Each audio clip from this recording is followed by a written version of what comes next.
bring in Mark Thompson, who is literally on the floor of the House. I want him to come in, but I want to just give you guys, as we bring Mark in, just some information you need to know. Here are the states with the highest number of Medicaid recipients. Ready? Louisiana, West Virginia, Kentucky, Arkansas, Alaska, and Montana.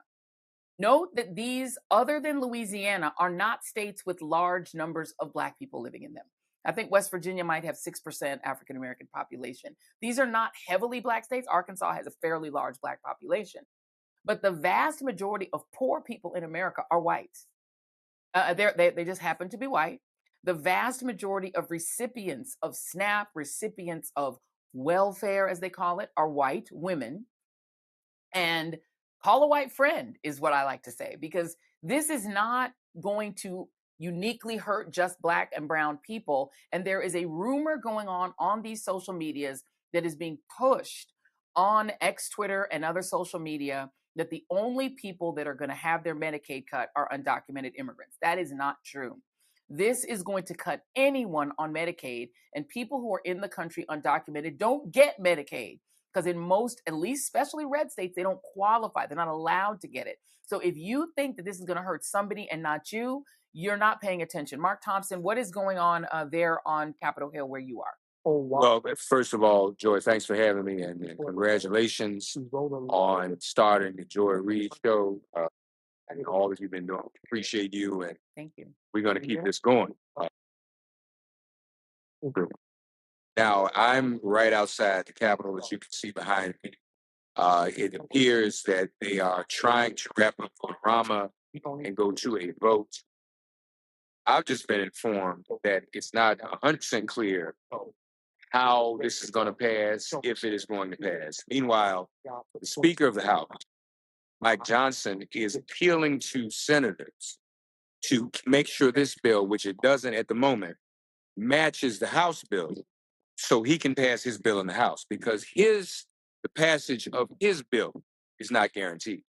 I think that it's working, that constituents, and not just immigrants, not just Black folk, but some of those constituents you just named in states where there are a large number of white constituents, even some who voted for Donald Trump, are going to be impacted.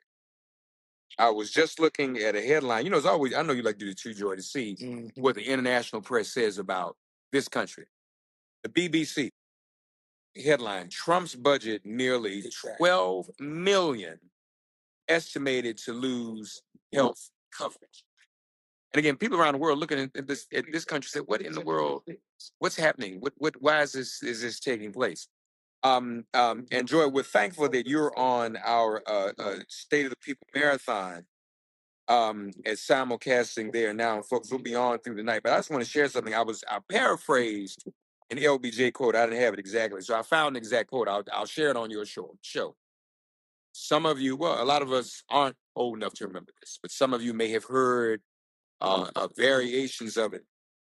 This is what LBJ, Lyndon B. Johnson, said. If you can convince the lowest white man he's better than the best colored man, he will notice you're picking his pocket. Hell, give him somebody to look down on and he'll empty his pockets for you. So the very people who are activated and radicalized by ICE, you know, it's like an ongoing cops marathon, just grabbing people off the street, demonizing people of color, immigrants, demonizing Black folk, Haitians. That's what they see. And don't realize Donald Trump is picking their very pocket as we speak. They're going to lose their health care coverage. You articulated it in the first half hour of the show, how this is going to affect regular everyday people, how badly it's going to affect them. And this health care, it's also really a slick way. What we know for years, they've been trying to repeal Obamacare, right? So this is sort of a slick backdoor way to do it without actually, because they never could. But this is sort of a backdoor by hitting Medicaid, not to mention SNAP benefits. You know, it's not called, it's usually called food stamps. Everybody understands what food stamps are. But now it's SNAP. And people, well, what is SNAP? I don't know what they're talking about. So this is going to be devastating across the board.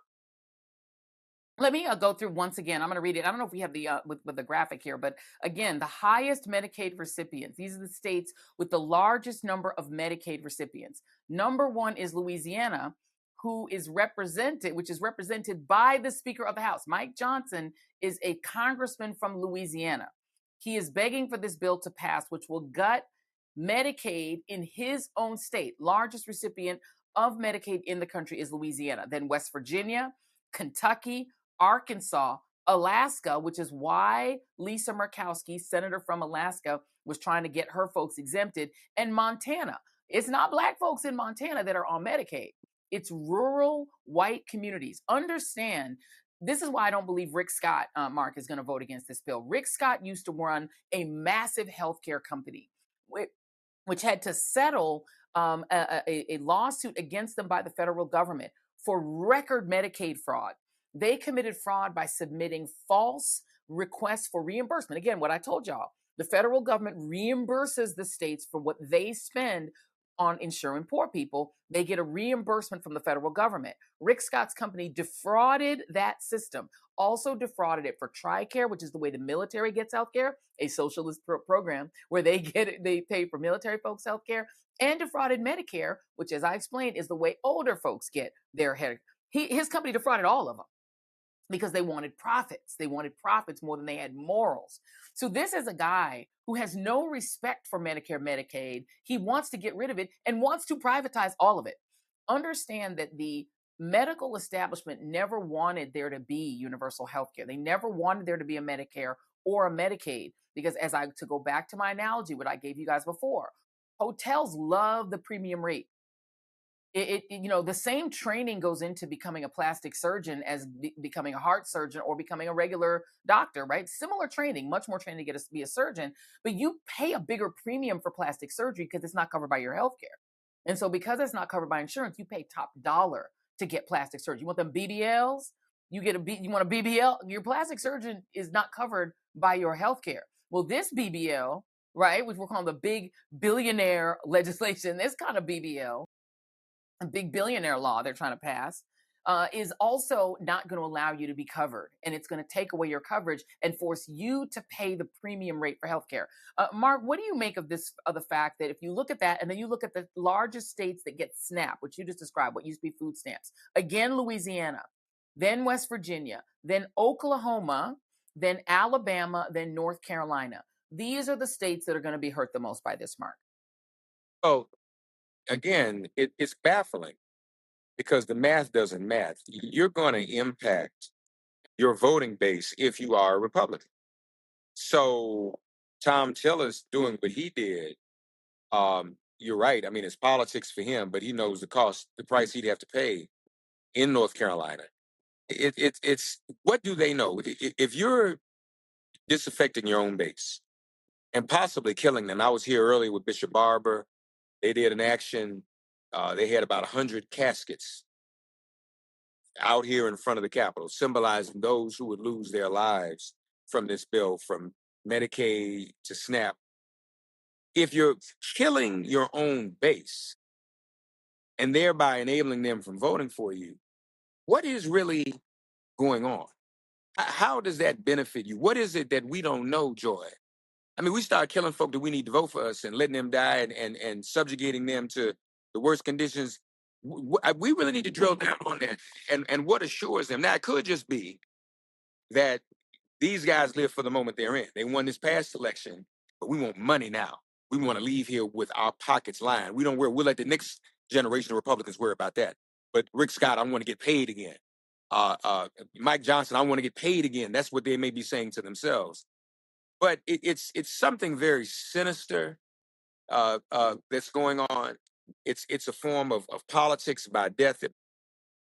It's frightening, and I'm not sure what it will take. Now, I saw a statistic earlier. You might have seen it in one of the many, many threads you and I are in, where about 49%, at least, of the country doesn't even know this is going on right now, and is not aware that it's happening, and does They don't not even know it's happening. understand what it's.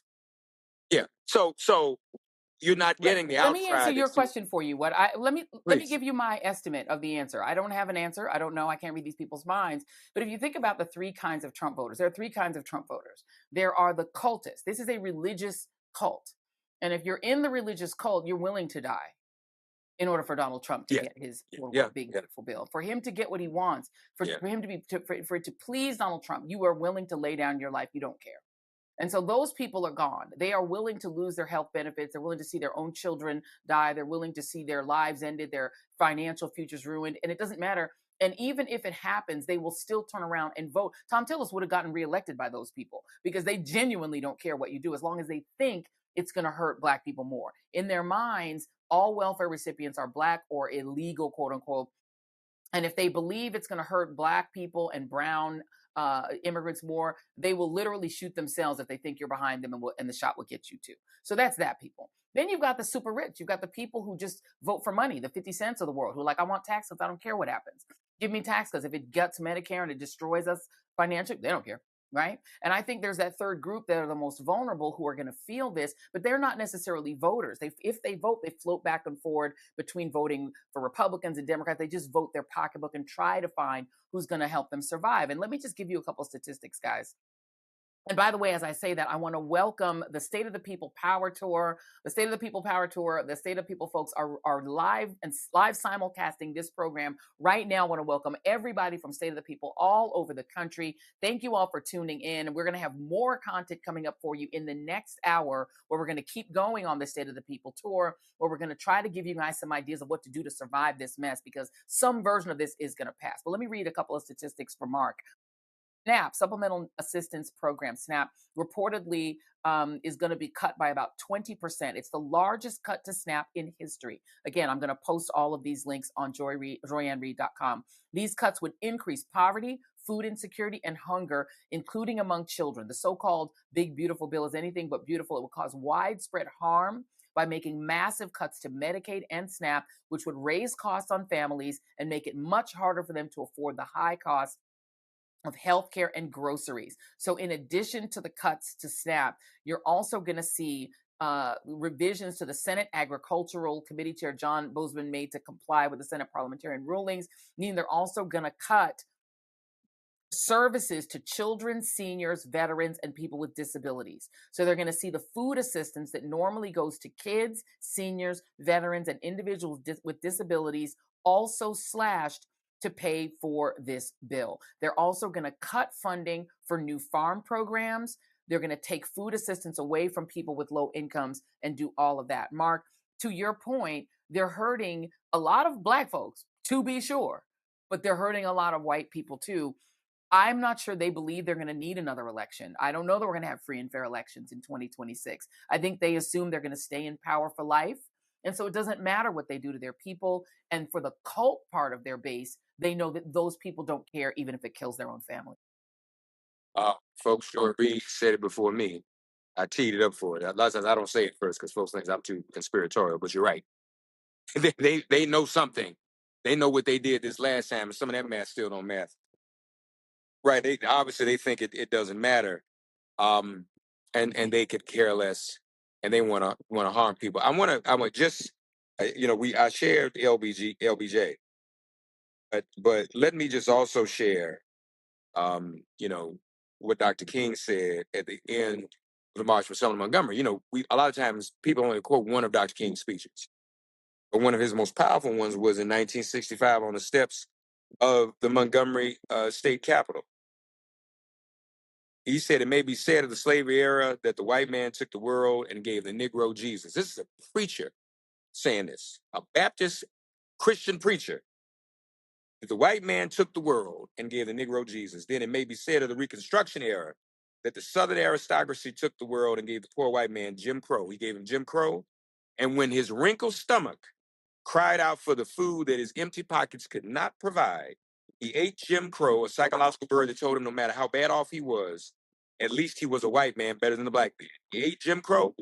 And when his undernourished children cried out for the necessities that his low wages could not provide, he showed them the Jim Crow signs on the buses and the stores, on the streets and in the public buildings. And his children, too, learned to feed upon Jim Crow, their last outpost of psychological oblivion. So here in America, we're still seeing all this. We're seeing people who would rather see black folk harmed and immigrants harmed, or immigrants of color harmed, even at their own expense, because you're right, it is a cult. Trump, those who belong, many belong to Trump, are in a cult. But even weren't Trump, it'd be someone else. It was Ronald Reagan at one time. I'm old enough to remember that, even though I don't look it. There's this cult. White supremacy itself is a. You and I were in Jackson, Mississippi over there over the weekend, Joy, for the centennial of Mega Everest, and I looked at it 100 years ago versus today. We're going back once again. 100 years ago, we were going back from Reconstruction. That was the period when Mega Evans was born in the early 1920s to mid 1920s. That was the nadir, the lowest point in race relations. Reconstruction had been completely dismantled. After having black elected officials all over the South, all our right to vote was taken away from 1877 on up to the 1920s, as Rayford Logan and John Hope Franklin described it. And so now we're going back again. Medgar Evers comes along, gets killed in 1963. We get the Voting Rights Act in 1965. 100 years after the end of the Civil War, we got it back. Now we've seen systemically and very, as one of the courts said, with scalpel-like effect, dismantling of our voting rights. Now we're having a dismantling of the basic protections to human needs, human health. People are already too poor. Not to mention now, let's be clear, this thing also gives a big tax break, as you said, to make. I mean, I couldn't believe in 2025 folks are going to a billionaire wedding. Even some folk, well, I mean, we don't know these folk, but we know who they are. Folk who look like us going to a billionaire with all right here, people about to lose their SNAP and their Medicaid, and y'all are going, y'all going to weddings and celebrating with a man who is also taking our money. We did a Target, Jamal Bryant and Tamika Mallory and Nina Turner been leading a Target Fest, but Amazon may have to be next. They don't take care of their workers. Look, you look at that, y'all. Look at it. Look at it. They don't take care of their workers. We spend money with Amazon. They are exploitative. He takes our money when we go to Amazon every day and goes up into outer space, right? So, and all these guys use devices and batteries, Musk, Bezos, that come from a mineral in the Congo that's killing the Congolese people. So we've got to do something. By the way, folks, as we celebrate July 2nd, 2025, July 2nd, 1925, the birthday of Medgar Evers, also the birthday, very same day, birthday of Patrice Lumumba, July 2nd, 2025.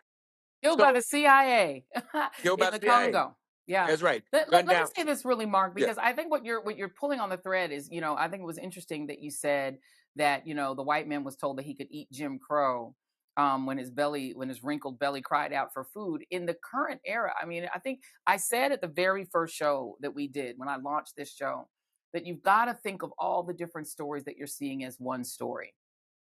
The entertainments that MAGA will eat, the entertainments that they will dine on when their children are hungry and do not have health care will be the snatching of brown people off the streets. They will enjoy, as you called it, their sort of new version of cops, watching brown women and children run down the streets, running from ICE agents, watching them tackle brown and black people in the street and drag them off into random vans. They'll enjoy those entertainments instead. Ron DeSantis is building a prison camp, essentially a concentration camp in the state of Florida. Those are the entertainments they will eat, while Florida itself is suffering from a lack of workers. Farms are going untilled because people are afraid to show up to work in Florida, in Alabama, in California, in Texas. Farmers are now suffering because their workers won't show up. People who own restaurants are suffering because people are scared to leave their houses if they are brown. The fear and terror that has been forced on anyone who has brown skin in this country, those are the entertainments MAGA desires. They desire to watch those people suffer. They love watching them get arrested. They love watching Monica MacGyver be prosecuted. They drink this up. It's like blood to a vampire because they're angry that the January 6th people went to prison. They just want to see Democrats get arrested. They loved watching not just the United States Senator from California get arrested, but JD Vance disrespect him by calling him Juan. They love watching JD Vance be an absolute jerk to anyone who isn't white, to women, belittling them for not having kids. They love watching the transportation secretary while neglecting transportation. One of our guests, Jamal Bryant, was stuck on a flight like I was for almost 24 hours yesterday trying to fly out of Jackson. They don't care that this guy is an incompetent boob who cannot do his job. They love it when he goes out and lectures young women to have more babies, have 10 and 12 kids like he does, to lecture women to get out of the workforce and stop and get an MRS degree. That's the purpose of this administration. There's a reason it's all entertainers. There's a reason it's all Dr. Oz and weirdos like RFK Jr. They're not governing the country, they're looting it. They're not governing the country, they're robbing the bank. They're taking all the money, they're handing it to Jeff Bezos and Elon Musk. Can we put this up? Elon Musk is now whining about the bill, saying the bill will destroy the country in debt. It's damaging, it's bad. He's turned on the bill. Why is he turned on the bill? Because the bill also cuts all the subsidies to electric vehicles. It cuts all the electric vehicle subsidies. So the thing he needs for his failing business, now that he's destroyed Tesla by being by doing his arm thing, whatever he's calling it, that everyone else saw as a Nazi salute, which he said was saluting people or whatever he was doing that, and also backing Donald Trump with $250 million of his own money has cost him Tesla. Tesla is destroyed as a brand. And now the subsidies are getting cut. That's what he's mad about. He's getting a tax cut. You know what I mean? Anyway, Mark, back to you, because the thing that is so sort of sad is that what we're seeing is the entertainments that the right will get is the renaming of army bases for Confederates. They love the fact that that Confederate names will go back on army bases, that Medgar Evers' name will be stripped, that Harvey Milk's name will be stripped. That's what they're getting instead of Medicaid, Mark. Yeah, no, they're getting that, and it's unfortunate, and again a little scary that that fulfills them. Where is the humanity? And mind you, some of these folks would identify obviously as Christians or evangelical. What is that? What is the morality or the faith or the Christianity in something like that? And the rest of the world is looking at us. We're talking about other parts of the world that have their own history of enslavement and colonization, saying, we kind of passed that. Why is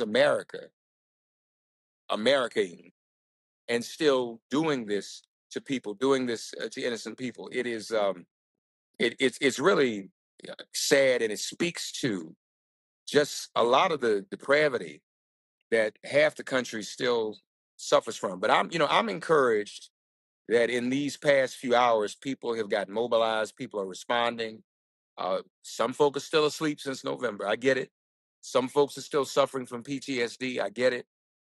Joy, you make a difference now that you're back on the air. Everyday people can be fed with real information as opposed to disinformation we've been hearing.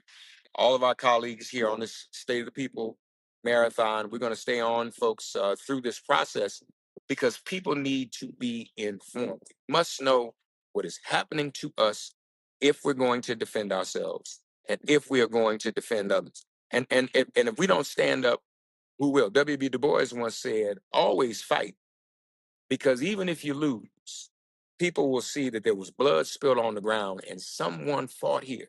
So we are here to fight. We can't just let this man take over everything. And again, folks, we're looking at a Putin clone. We don't like you say, we don't even know if they're going to be elections. We don't know what he's going to do. I've been saying to some of the legal teams and others, get a cadre of people working right now on what happens when he decides that he doesn't want to leave office, that he's just going to stay. And maybe that's what emboldens them now, that they can do the things they're doing. But in the meantime, I'm going to be here. We're going to watch this process. We should be on the House side tomorrow. And then we'll report from there as well and hopefully talk to some members. I'm going to talk to Shaquita Brooks LaSure, Laquita Brooks LaSure, in just a little while, former Medicaid and Medicare administrator, and in just a little while, and get her thoughts and get more detail on how devastating this legislation is going to be once it's passed. But folks, stay tuned right here, not only to the Joy Reid Show, but the State of the People Marathon. Mark Thompson, thank you very much. We're going to come back to you later because we're going to be going now to see some of the local efforts that are happening all across the country. Just understand that while this bill is likely going to pass in some form, that does not mean folks are not doing anything. What people are doing is they're trying to figure out within their state, within their locality, how to survive this era. Because what you're seeing is the super rich gutting the country, selling it for parks. Donald Trump wants to sell off our natural resources, sell off our parks, sell off everything in order to basically graft all the money for himself and a few billionaires. If you look at Russia, nobody but Putin and his friends are rich. Most Russians are poor and they live in poverty, and some of them get caught up in the religion of Putinism. And he has them whipped up in a religious frenzy such that they don't mind being poor. In Hungary, it's the same thing. They're so focused on making sure that gay people aren't on the public square that they don't even seem to notice that they have nothing. But who is investing in Hungary? Who is investing in Russia? Why would anyone invest in the United States that's replicating that? I want to answer a couple questions in the chat before we sign off here. We've got tax cuts on overtime. What about salary employees? Do we not need a break? This is GT asking. That is a great question. What you need to understand about Obamacare is three things at once. On the one hand, it is expanded Medicaid. It allows people who are a little bit less poor to get into Medicaid. Those are the Medicaid. That's the bulk of what Obamacare is. The second thing is Obamacare is rules that are put on private insurance companies. You know that free mammogram you get every year? You get that because of Obamacare. The fact that you can go in and get free health screenings, that didn't happen before Obamacare. Think about it. You used to have to pay a copay for that. When you go get your mammogram or you go get a heart screening now, if it is a mandatory needed screening for your health, you can get it and you do not pay a copay. That is Obamacare because it's rules that require that. The third thing that Obamacare is are private exchanges, as Elizabeth was explaining. So if you're like our kids who have aged out of being on your parents' insurance, you can buy private insurance, or like a lot of freelancers. You know, probably a lot of freelancers out there. They can purchase private health insurance, not Medicaid, but private insurance through these exchanges in each of the states that run some state-run exchanges and some private exchanges. So Obamacare is all three of those things. This bill hurts all three things. So if you are a person that's got private health insurance, understand that your premiums are about to go up. Because like I said, the family group trip is getting smaller. And when you take those other people off of the group trip, everybody's cost for those rooms goes up. So even if you are privately insured, you're about to get dealt dirty by this bill. Thank y'all for tuning in. Be sure to like and subscribe, share this channel. Make sure that everybody subscribes to the YouTube channel. 70% of people are lurking, watching these shows and not subscribing. Why would you do that? So make sure that you like, subscribe, and throw some comments in. Thank you all for joining the Joy Reid Show. See you on the next one, and goodbye for now.